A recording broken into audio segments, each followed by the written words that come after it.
تم آگے بھیجتے رہو گے، جس کو بھیجو گے گناہ ملتا رہے گا۔ لیکن ہمارے نوجوان ساتھی تو بغیر سوچے سمجھے سب کچھ کر گزرتے ہیں۔ جمیل بن معمر بھی اسی طرح کا بندہ تھا، اس کو خبریں پہنچانے کا بڑا شوق تھا۔ جیسے آج کل میڈیا والے سب سے پہلے یہ خبر ہم تم کو پہنچا رہے ہیں، اور ان سے پہلے لاکھوں لوگوں نے پہنچائی ہوتی ہے، اور کہ سب سے پہلے ہم پہنچا رہے ہیں۔ جھوٹ بولنا بھی سیکھ لو، ان سے سیکھ لو۔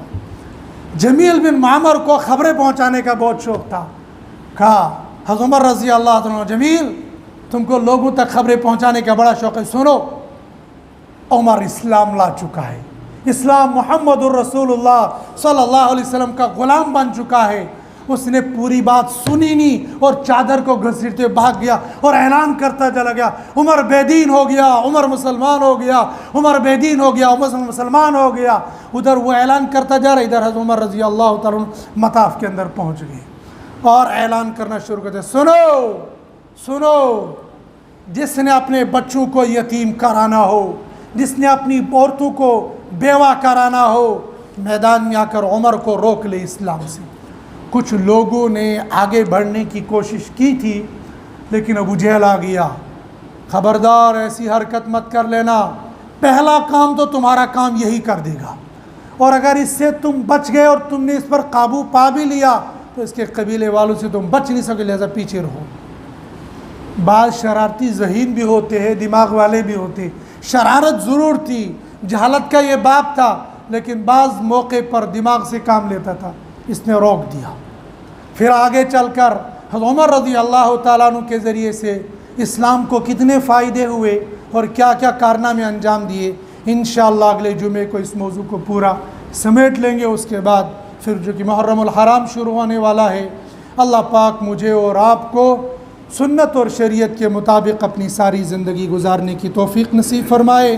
وآخر الدعوانا الحمد للہ رب العالمین۔